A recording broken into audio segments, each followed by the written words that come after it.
अस्सलाम वालेकुम, मेरा नाम है ज़ुबैर।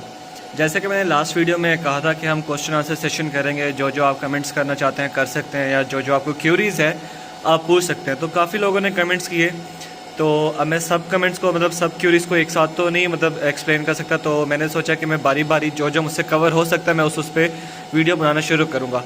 तो सबसे पहले जो एक क्वेश्चन था, एक भाई ने किया था कि आप बेसिक से स्टार्ट करें कि क्रिप्टो माइनिंग है क्या और इसको लेके आप आगे चलें। तो मैंने अभी फ़िलहाल इस वीडियो में 2 क्वेश्चंस कवर करने हैं, फिर इंशाल्लाह बाकी क्वेश्चंस मैं अगली वीडियो में कवर करूँगा। तो जो सबसे पहले 2 क्वेश्चंस हैं वो ये थे कि व्हाट इज़ क्रिप्टो माइनिंग, या सेकंड क्वेश्चन था GPU prices still getting worse और इम्प्रूविंग, मतलब कि जीपीयू प्राइसेस जो है ऊपर जा रहे हैं या नीचे जा रहे हैं या क्या, मतलब इससे रिलेटेड इस वीडियो में मैं आपको एक्सप्लेन करूँगा। सबसे पहले तो आपको ये बताऊँगा कि क्रिप्टो करेंसी होती क्या है, मतलब क्रिप्टो करेंसी की माइनिंग क्या होती है। अब माइनिंग से आप लोगों को पता है कि माइनिंग एक, जैसे कि हम ये नमक की कानों में हमारे जो मज़दूर हैं माइन करते हैं, मतलब खोदते हैं, उसमें से नमक निकालते हैं, या कोई सोने की कान में लोग काम करके उसमें से सोना निकालते हैं। तो ये बेसिकली माइनिंग का एक कॉन्सेप्ट है कि किसी माइनिंग, ये जो ह्यूमन माइनिंग करते हैं वो इंसानी पावर यूज़ होती है उसमें, कानों में इंसान काम कर रहे हैं, वहाँ से खोद की कोई चीज़ निकाल रहे हैं। अब यही प्रोसेस होता है क्रिप्टो माइनिंग में। क्रिप्टो माइनिंग में ये होता है कि वहाँ पे जो हम देखते हैं वहाँ पे ह्यूमन पावर यूज़ हो रही होती है। क्रिप्टो माइनिंग में हम इस graphics card GPU power use कर रहे होते हैं या कंप्यूटर पावर यूज़ कर रहे होते हैं। अब ये क्या होता है, क्रिप्टो करेंसी बेसिकली होती है डिजिटल करेंसी। तो अब क्रिप्टो माइनिंग होती क्या है, वहाँ पे ऑनलाइन डिजिटल वर्ल्ड में एक एल्गोरिथम्स होता है, उनको सॉल्व कर करके ना जो जो रिवॉर्ड मिलता है उसको हम कहते हैं, उस रिवॉर्ड से हमें एक कॉइन मिलता है। ठीक है। अब ह्यूमन इतनी जल्दी एक इंसान इतना बड़े बड़े एक मुश्किल एल्गोरिथम इतने जल्दी सॉल्व नहीं कर सकता, तो इसलिए हमें कंप्यूटर पावर यूज़ करनी पड़ती है, जीपीयू पावर यूज़ होती है उन सबको सॉल्व करने के लिए, उन सब एल्गोरिथम को सॉल्व करने के लिए। जैसे जैसे एल्गोरिथम सॉल्व हो रहा होता है तो हमें उसके ना उसकी वजह से हमें ना रिवॉर्ड्स मिल होते हैं, रिवॉर्ड्स की वजह से हमें कॉइन मिलना शुरू हो रहा है, कॉइन माइन कर रहे होते हैं। तो इसीलिए हम जीपीयू यूज़ करते हैं, क्रिप्टो माइनिंग में, इसलिए हम कंप्यूटर पावर यूज़ करते हैं। अब आपने कंप्यूटर देखा होगा कि अब यही कार्ड्स हम गेमिंग में भी यूज़ कर सकते हैं, यही कार्ड्स हम क्या कहते हैं माइनिंग में भी यूज़ कर सकते हैं। अब इसमें हमें कोई एलसीडी या इस तरह का कोई ना आरजीबी वाला केस की जरूरत नहीं पड़ती, क्योंकि वो सिर्फ एक शशके के लिए ही लोग करते हैं। अब इसमें आपने सिंपल आपको एक मदरबोर्ड चाहिए होता है, एक प्रोसेसर चाहिए होता है, आपको एक रैम चाहिए होती है। रैम भी कोई इतनी 16 GB की आपको नहीं चाहिए होती है, आपको 2 या 4 GB भी इनफ होती है। ठीक है। उसके अलावा आपको ये SSD या आपको फ्लैश चाहिए होती है, इथरनेट केबल स्ट्रॉन्ग इंटरनेट चाहिए होता है, ये राइजर्स चाहिए होते हैं जो हम जीपीयू से कनेक्ट कर रहे होते हैं। और मेन जो होती है हमारी होती है पावर सप्लाई, जिससे हम सारी पावर ले रहे हैं और जिससे हम सारा ये सेटअप को रन कर रहे हैं। ठीक है। ये तो हो गया कि क्रिप्टो माइनिंग होती किस तरह है। अब क्रिप्टो माइनिंग करने के क्या तरीके होते हैं वो आपको मैं बताता हूँ। क्रिप्टो माइनिंग 3 तरीकों से हो सकती है, 2 या 3 तरीकों से आप कह लें कि हो सकती है।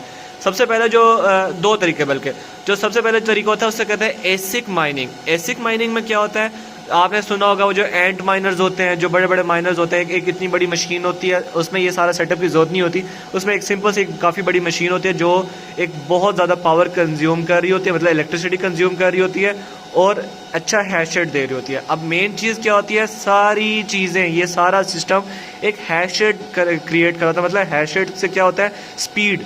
अब एक कान के अंदर इंसान जब अगर हम कोई नमक की कान खोद रहे हैं, अगर हम 2 बंदे लगाएंगे तो काफ़ी दिन लग जाएंगे एक नमक निकालने में। 3 बंदे लगाएंगे तो ज़रा जल्दी हो जाएगा, 4 बंदे लगाएंगे तो और ज़्यादा जल्दी हो जाएगा। अगर हम 4 बंदे की जगह हम 10 बंदे लगा दें काम के लिए तो वो जल्दी खोद के वो नमक निकाल लेंगे। अब यही चीज़ इसमें होती है।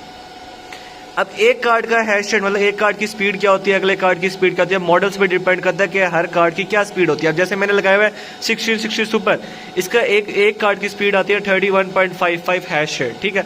5 कार्ड की स्पीड होगी 158.01 हैश रेट। ठीक है। अगर हम कोई और मॉडल देखते हैं, इससे ऊपर मॉडल्स पे जाते हैं, हम 3060 3070 जाते हैं, तो वो एक कार्ड 60+ हैश रेट देता है, इसके एक कार्ड से 2 गुना ज़्यादा पावर देगा, स्पीड देगा। तो जो लोग पूछते हैं ना कि हमने 10 लाख लगा देंगे, 5 लाख लगा देंगे तो हमें कितनी इन्वेस्टमेंट, इतनी इन्वेस्टमेंट कर दें तो हमें कितना रिटर्न आएगा, तो यार उनको मैं ये कहूँगा कि पैसों को नहीं देखो कि 10 लाख लगाएंगे तो हमें कितना लाख वापस आ जाएगा। आप ये देखो कि आप कौन सा कार्ड ले रहे हो, उसकी स्पीड क्या है। आप ये ना देखो कि मैं 10 लाख लगाऊंगा तो मैं 20 लाख वापस आ जाएगा। तो अच्छा, अगले ये सारे से आपको मैंने बता दिया कि माइनिंग होती क्या है एक्सेट्रा। अब माइनिंग का सबसे पहला जो जिस चीज़ से माइनिंग होती है उसको कहते हैं एसिक माइनिंग, और वो एंड माइनस की शेप में होता है। पाकिस्तान में वो बनता नहीं है। जो अगर आपने कहीं से मंगवाना भी हो, अगर आप गूगल पे चेक करें कि एंड माइनर मेकर या प्रोड्यूसर, तो वो सारे इंटरनेशनल मार्केट होंगी। अब उसमें क्या होता है कि अगर जैसे कोई वो बंदा मतलब इंटरनेशनल मार्केट में कोई एंड माइनर बनता है, वो लॉन्च होने से पहले ही लोग उसको ख़रीद लेते हैं। मतलब जो हम जिसको कहते हैं मिडल मैन, वो उससे पहले ही ख़रीद के अपने ही रेट पे बेचना शुरू कर देता है। लेट्स सपोज कि अगर किसी ने एंड माइनर बनाया 3000 रुपये का, ठीक है, उससे दूसरे बंदे ने मतलब मिडल मैन ब्रोकर ने ख़रीद के अपने रेट पे लाइक मार्केट में 10,000 का बेचना शुरू कर दिया, इसलिए एंड माइनर महंगा होता है। अब एंड माइनर में ये होता है कि एंड माइनर में बेसिकली एक वो बड़ी मशीन होती है, मतलब इससे थोड़ी सी ज़्यादा बड़ी होगी, उसमें ये कार्ड्स वगैरह का कोई मतलब झंझट नहीं होगा। तो उसमें सिर्फ एक सिंपल सी मशीन होती है, आपने उसको इंटरनेट देना होता है और उसने आपकी माइनिंग शुरू कर देनी थी। लेकिन एंड माइनर की स्पीड बहुत ज़्यादा होती है, टेरा हैश में होती है। मतलब वो मोस्टली लोग उससे बिटकॉइन माइन करते हैं, और वो लाइक इलेक्ट्रिसिटी बहुत ज़्यादा कंज्यूम करते हैं। मतलब मेरे ख्याल से वो मिनिमम भी 5000 या 6000 वाट पर चलती है एंड माइनर, और ये मेरा पूरा सेटअप 392 वाट्स पे चल रहा है। तो मतलब बहुत डिफरेंस होता है उसमें और इसमें, लेकिन वो प्रॉफिट भी देता है और साथ साथ इलेक्ट्रिसिटी भी बहुत ज़्यादा कंज्यूम करता है। अच्छा, सेकंड स्टेप होता है ये जीपीयू माइनर्स, मतलब ग्राफिक कार्ड की बेस पे, मतलब आप ग्राफिक कार्ड्स लगाएं, एक सेटअप बनाएं और आप माइनिंग शुरू करते हैं। इस पूरे सेटअप को हम रिग बोलते हैं बेसिकली, ठीक है। इसमें क्या होता है कि आपने एक मदरबोर्ड लिया, जैसे मैंने पहले कहा कि एक मदरबोर्ड लिया, एक प्रोसेसर लगाया, रैम लगा दिया आपने, क्या कहते हैं इंटरनेट दे दिया, फिर इसमें आपने एक सॉफ्टवेयर आपने कर दिया, सॉफ्टवेयर करके बूट करके आपने फ्लैश में सॉफ्टवेयर कर दिया, साथ आपने ये राइजर्स लगा दिया, कनेक्ट कर दिया, और आपने ऑनलाइन इसकी सेटिंग कर दी कि आपने कौन सा कॉइन माइन करना है। इसकी आपने इसको ओवरक्लॉक सेट कर दिया, मतलब कि आपने इसकी फुल कैपेसिटी से आपने इसकी पावर लेनी है। तो इस सारे सेटअप को मतलब सारे प्रोसेस को करने के बाद इस रिग को जब आप चलाएंगे तो आपके ये माइनिंग शुरू कर देगी। लेकिन इसमें एक ये चीज़ है कि अगर आप इसको एसिक्स माइनर से कंपेयर करें तो एसिक माइनर एक तो बहुत ज़्यादा स्पीड रहता है, इसकी स्पीड उसके अकॉर्डिंग नहीं होती, मतलब उसके कंपैरेटिवली बहुत कम होती है, और वो आपकी इलेक्ट्रिसिटी बहुत ज़्यादा कंज्यूम करता है, लेकिन ये आपकी इतनी इलेक्ट्रिसिटी कंज्यूम नहीं करता। ये था क्रिप्टो माइनिंग क्या होती है और क्रिप्टो माइनिंग करते किस तरह है। 2 स्टेप्स है जो मैंने आपको बता दिए हैं। तो इस वीडियो में मैंने आपको बताया कि आपको मैंने पहले अपना सबसे फर्स्ट क्वेश्चन जो था व्हाट इज़ क्रिप्टो माइनिंग, उसके बारे में मैंने आपको इस वीडियो में बताया कि क्या स्टेप्स है, किस तरह होती है, एसिक माइनर क्या होता है, रिग क्या होती है, कौन से ज़्यादा बेनिफिट है, कौन सा बेनिफिट नहीं है, माइनिंग होती किस तरह है, इसका कॉन्सेप्ट क्या है। तो इस वीडियो में मैंने सारी डिटेल जितना मैं दे सकता था, मतलब जो जिस तरह मतलब बेसिक डिटेल्स आप कह लें या आप यूँ कह लें कि जितने आसानी से इंसान मतलब अगले बंदे को समझ आ जाए।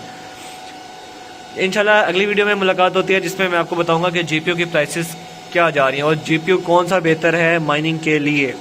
या लोग मुझसे पूछ होते हैं कि मैं 5 लाख का कार्ड ले लूँ तो मुझे कितने पैसे वापस आएंगे, तो मैं उनको ये बताना चाहूँगा कि कार्ड की प्राइस नहीं देखें, कार्ड की स्पीड देखा करें। तो मैं इंशाल्लाह नेक्स्ट वीडियो में इस चीज़ का जिक्र करूँगा। खुदा हाफिज़।